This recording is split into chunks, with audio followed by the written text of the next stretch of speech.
Over a week ago, Colorful sent us an email and said, Brian, we've got our flagship iGame Neptune Series RTX 3080 and we're sending it over to you. We want you to take a look at this thing and review it. And when I looked at what was going on with RTX 3080s at the moment, I just scratched my head. I'm thinking to myself, all right guys, I can't do a typical review knowing what's going on in the market right now. People can't even get one of these graphics cards for paying 50% more right now. When I check the eBay completed listings, they're going for $2,000 US, some of these RTX 3080s. And it's just a messed up market. For a card that was meant to come around $700 and maybe the custom models were meant to be anywhere up to $900, this market is completely upside down right now. And today we're gonna go over this card, sure. We're gonna go over how amazing it actually is in terms of what Colorful have done with the iGame Neptune and why I really like this card. But we've first of all got to get out of the way what is going on in the market and why so many people want to get the new RTX 3000 series cards. And we're mainly looking at the crypto miners. Why do these crypto miners want to buy these cards so much? Well, it's got to do, straight away, we'll get off the first part, it's got to do with a thing in the market known as arbitrage. And arbitrage is a little bit different in the sense that people will go on different exchanges and look for gaps and plug those gaps. But the concept behind arbitrage is exactly what's going on here with these RTX 3000 series cards, in that you traditionally had gamers buying these to play games on. We've now got people buying up these graphics cards in a pure sense to make money and plug what's known as a profit gap in the market. And where that profit gap comes from and what is happening in the market right now is people are using these graphics cards to hash out cryptocurrencies, and that is very, very profitable. And I can't look past the person who wants to invest and at current rates get literally like 200% return ROI, that's return on investment per year. That kind of investment doesn't come along, especially when it's something as risk-free as this. So it's a serious issue that we're going to talk about. And actually in the past, I've covered what cryptocurrencies and the people who make these cryptocurrencies need to do. And they need to make those currencies support ASIC miners. They're much more efficient. They're better for the earth. They're literally one of the better solutions out there, but they deliberately block them. And I feel like they deliberately block them because they want people to mine on graphics cards, where the fallback is, of course, the gamer can buy it if this whole thing goes belly up. But let's put this thing on the test bench and show you just how profitable and also how easy it is to mine cryptocurrencies. So now we've got that graphics card, we just put that in a computer, and all we have to do now to start making money is download a program called NiceHash, set up our account, attach that to the address, because NiceHash will even give you a Bitcoin address on your own to start earning the profits into. So it's so easy to get into this stuff. Like, you don't have to be a sophisticated cryptocurrency god in order to start profiting off this. And in fact, the profit and how to make money off this at the moment is that easy that I'm blown away by this is how easy it is to make money in 2021. And part of me, like, because I've studied finance, this kind of opportunity just should not exist, period. This is why people are mining and using their gaming graphics cards to mine cryptocurrencies. And so for me, it's sort of like, I'm absolutely like shocked that this is this profitable in 2021. So what we got right now is we downloaded NiceHash and we've set up our RTX 3080 to start mining this cryptocurrency. Now, out of the box, it'll get a thing called 80 mega hash. And so because I studied this all in 2017, 2018, I actually know this pretty well. So what you can do is get our Afterburner, MSI Afterburner, download that, and then you can actually tune the graphics card even more to make it mine better and save more power. So what we've done here is we've quickly tuned the card, and what you do is you play around with the speeds first and you see what works. So we've dropped that 430 megahertz, and then we've upped the memory clock to 976. That was then giving us 92 mega hash. We then dropped the power limit down to around 60%. That dropped the mega hash, and we got a rejected share. So we then pushed that up to 70%. So it likes to sit at this level. This is one of the best optimum levels for this RTX 3080. So here it is now in all its glory, earning us $9.40 US a day profit. That's profit. So if we were able to get this graphics card for $900, That's 100 days, like before this thing pays itself off. 100 days, and we've got ourselves a 3080, like one of the best models out there too. And then after that, and that's profit too, that's after we pay our electricity costs. So you see how profitable it is right now to have one of these graphics cards mining cryptocurrency. Keep in mind that 91 mega hashes for Ethereum is extremely high as well. That's really good. Now that we've tuned this card, that's very solid. I think that's about 4.5 RX 588 gigs or something like that, because I believe they get 20 mega hashes. So these cards are very powerful on their own to mine these cryptocurrencies. The power efficiencies of them is the best, and the profitability speaks for itself right there. You can't blame people who want to make money for doing what they're doing right now. The buck falls on the people who make these cryptocurrencies and how they make them what's called ASIC resistant. If they didn't make them ASIC resistant, for instance, if Ethereum just openly supported ASIC from the get-go, this problem would have never existed. People would be using what's called an ASIC miner, and that's much more efficient and has much higher hash rates. And essentially what they'll do is they'll make you a lot more money than these ever could. And it'll essentially price these out of the market, these gaming graphics cards, because what it'll do is make their hash rates not profitable versus the power they're using, because everyone else on the network now has a much higher hash rate. And we actually saw this happen with the likes of Zencash, which is the currency that I got into originally back in the day. Zencash and Zcash supported ASIC miners. And at the start, a lot of people were against that. I was actually for it. Again, we're living on this planet where isn't efficiency one of the key goals of us being human beings, to make everything more efficient, right? To save Mother Earth. Us mining on graphics cards right now is one of the most inefficient things we can do when we know that the technology exists. And then there's the argument of, oh, well, the corporations are buying out all the ASIC miners, pricing out the little guy. Newsflash, the corporations are buying out all these graphics cards before they even hit the retail shelf. They're securing them through greedy deals with the distribution chains. So this is exactly what it is, guys. That's how easy it is to mine. Like, it's not exactly rocket science. And so this having such an easy entry point and the profits being so high, it's like no-brainer that crypto is where all this demand is coming from for these RTX 3000 cards. Anyway, guys, hopefully that explains why the demand for these RTX 3000 series cards is through the roof. And I think with the AMD cards, at least in Australia, I believe they shipped a total of like 5 units to Australia. That's the rumor I've heard. So the AMD 6800 XTs, they're not as good. They're nowhere near as good for mining as the NVIDIA cards. But the problem with them is that there's simply not enough supply from what I'm hearing with those cards.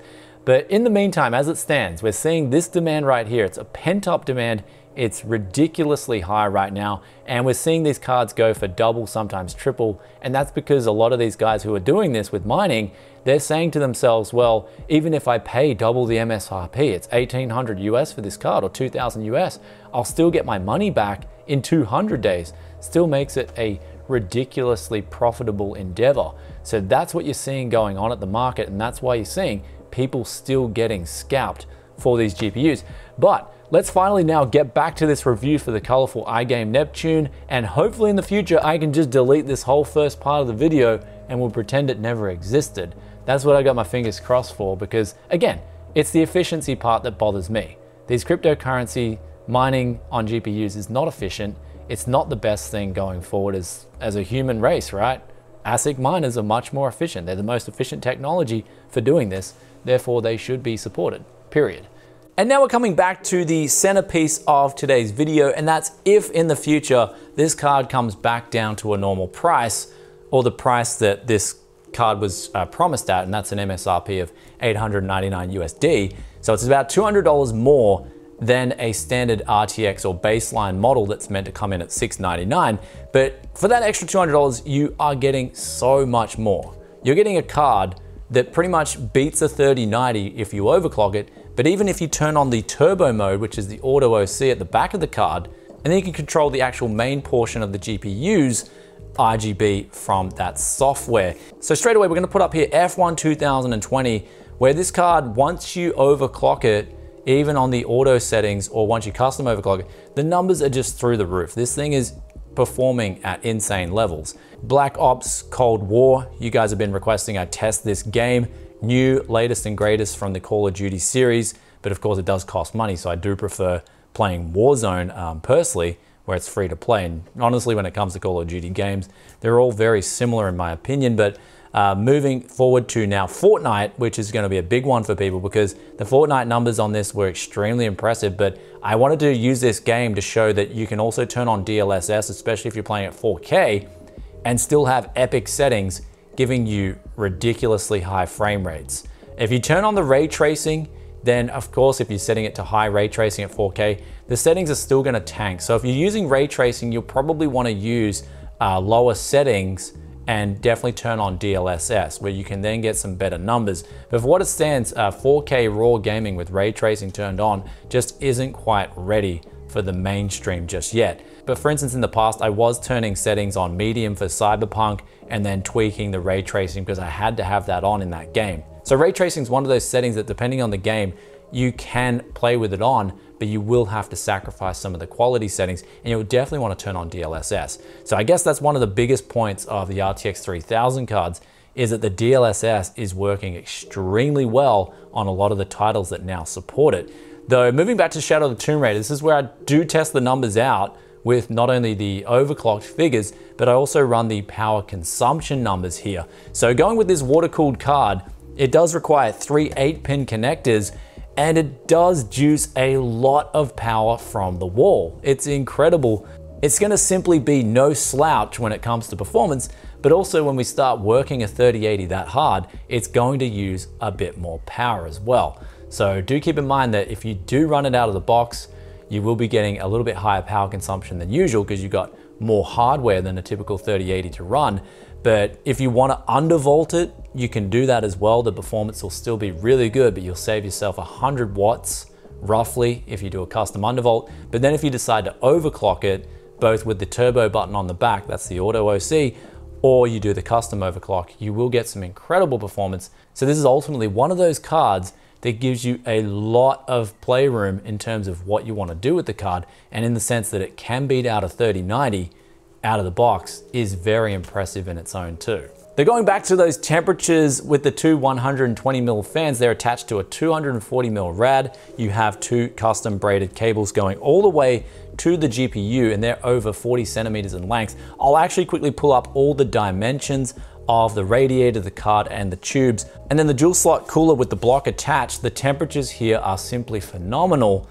If you want to put the fan speeds down, then you'll virtually get no noise at all. This thing was pretty much whisper quiet and still staying under 60 degrees out of the box. And then if we decide to max the fan speeds out, the temperatures are to the point where we're getting in the low 50s, and this is in a 28C ambient environment. So it's nothing short of warm, that's for sure. And this card was performing so well in terms of temps and noise. They're going through the inputs and outputs. This is my only critique for Colorful with this card, and that is the 3 display outs and also the single HDMI 2.1 out, where I'd like to see more outputs, especially at least one more HDMI 2.1. I think that would have really made this card perfect. They're also talking about the box. This thing comes packed in a massive box where they've included some extra goodies in the way of some gloves so your hands don't sweat and put fingerprints on the card if you're handling it, and also a mini screwdriver with 2 different size Phillips heads magnetic attachments. And I gotta say, like, for all the stuff that I get included in boxes with graphics cards,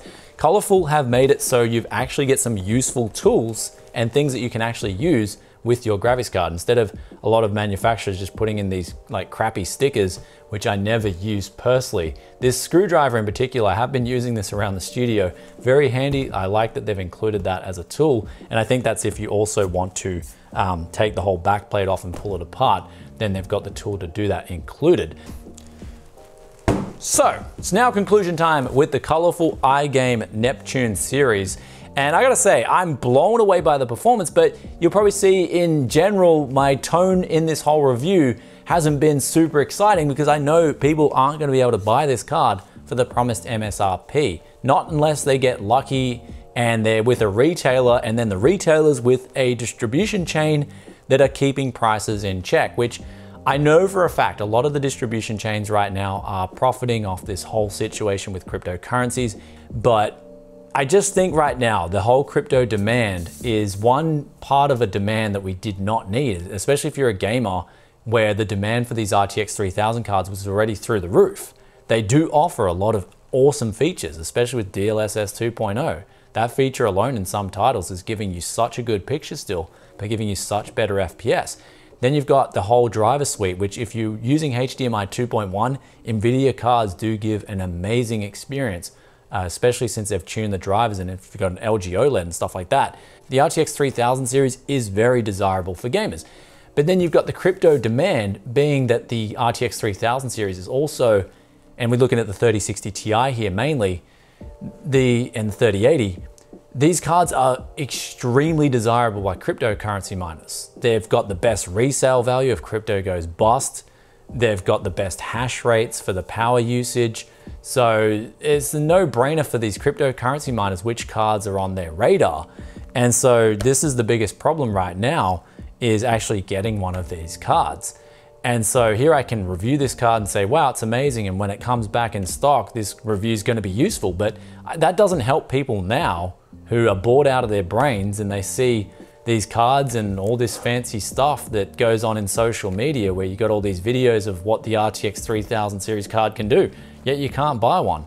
So I think, like, for what it's worth, that's why I've been saying I'm praying for a crash. But in the meantime, I have got some videos and I'll put some links down below for you guys of what you can do in the meantime. But it's basically just one of those things where you just wait it out. And then hopefully when this situation blows all over, I'm looking forward to seeing what Colorful do in the market and if they can really penetrate a lot of different areas, if they can sort of compete with the Zeus and stuff like that in a lot of Western markets. Because I know they're I think they are the biggest brand at the moment in terms of volume and how many cards they move. And also you get a little LCD screen on the card as well, if that's something that's gonna make you happy. Anyway guys, hope you enjoyed today's review hybrid between what's going on in the market and the Neptune review. If you did, then be sure to hit that like button for us. Also let us know in the comments section below what you think of this whole cryptocurrency situation right now. Love reading your thoughts and opinions as always, just like this question of the day here.